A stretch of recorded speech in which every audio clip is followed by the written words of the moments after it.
मुझे लगता है औरंगजेब की जरूरत इस देश में नहीं है। गलती से भी औरंगजेब इस देश में नहीं पढ़ाया जाना चाहिए। औरंगजेब को पढ़ाकर आप क्या सिखाना चाहते हैं? औरंगजेब इस देश के लिए कोई ऐसा, उसके जीवन से कुछ ऐसा नहीं मिलता है जो हमारे आने वाली पीढ़ी को वैचारिक समृद्धि प्रदान करेगा। उसकी वो तोड़ फोड़ वाली लाइफस्टाइल और उसका वो विचार, दमन करने का, सनातनियों का, मंदिर इत्यादि को तोड़ने का, उसका जो इतिहास है, उसका जो चरित्र है। पहली बात, मैं 50-50 हूँ। राम को पढ़ाना चाहिए, इसका एग्री हुए, मैं उसको मानता हूँ, लेकिन औरंगजेब को पढ़ाना चाहिए, इसका विरोध करता हूँ। औरंगजेब न तो मदरसों में पढ़ाना चाहिए, औरंगजेब को ना ही किसी किताब में पढ़ाना चाहिए। औरंगजेब को पढ़ाने लागी कुछ भी नहीं है। ऐसा कोई विषय नहीं है जो औरंगजेब का पढ़ा के हमारे बच्चों को, आने वाली पीढ़ी को महान बनाना चाहते हैं। पहली बात, राम जी को इसलिए पढ़ाना चाहिए क्योंकि राम किसी हिंदू या इसका कोई नाम नहीं है। राम का मतलब है मानवता का नाम। जो अपनी संतान को, आने वाली पीढ़ी को अच्छी संतान बनाना चाहते हैं, उन्हें राम को पढ़ाना चाहिए। आज हमारी संतानों में जो संस्कारों की कमी आई है, वो इसीलिए आई क्योंकि हमने राम पढ़ाया ही नहीं। हमने राम को जानने की कोशिश नहीं की। और हाँ, इसलिए वो अच्छे हैं कि वो राम को पढ़ाने की सोच रहे हैं। हम अभी भी पीछे हैं, हम अभी भी पीछे हैं। अभी भी हम नहीं कह पा रहे हैं खुल के कि हमें राम हर एक स्कूल में पढ़ाना चाहिए, हर एक कॉलेज में राम को पढ़ाना चाहिए। अभी भी हम पीछे ही हैं, हम आगे नहीं हैं। मैं तो धन्यवाद कहूंगा कि ऐसे उन्होंने जो कहा है कि राम जी को पढ़ाएंगे, अवश्य पढ़ाना चाहिए। शायद हमसे ज्यादा, अगर वो राम को पढ़ाना शुरू कर दिए तो हमसे ज्यादा चरित्रवान उनके बच्चे होंगे, और फिर उनके बच्चे 3 तलाक नहीं लेंगे, वो एक ही पत्नी व्रत रखेंगे। तो मैं तो साधुवाद दूंगा कि वो राम जी को पढ़ाने के विचार कर रहे हैं, बहुत अच्छा कर। राम वो हैं जिन्होंने मानव को मानवता सिखाने के लिए ब्रह्म से ईश्वर से ब्रह्म से मानव बनने के लिए धरती पर आना स्वीकार किया। वो है राम। और मंदिर का बनना, देखिए, मंदिर के बनने से 500 वर्ष का कलंक समाप्त हुआ है।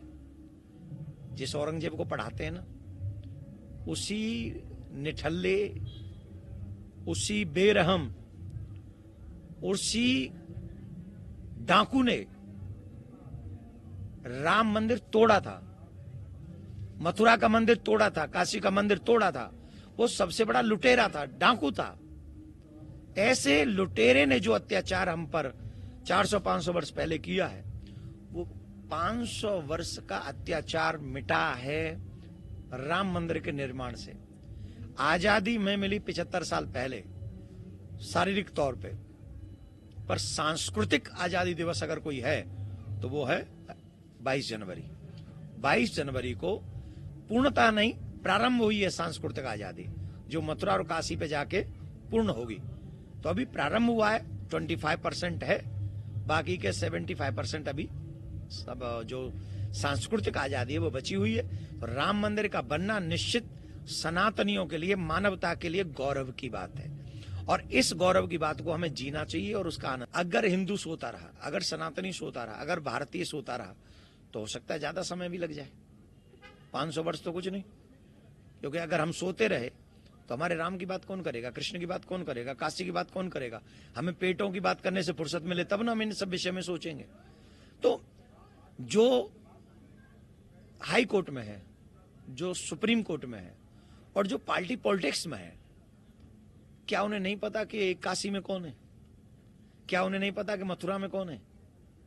क्या उन्होंने इस देश का इतिहास नहीं पढ़ा होगा? पढ़ा तो होगा ही ना।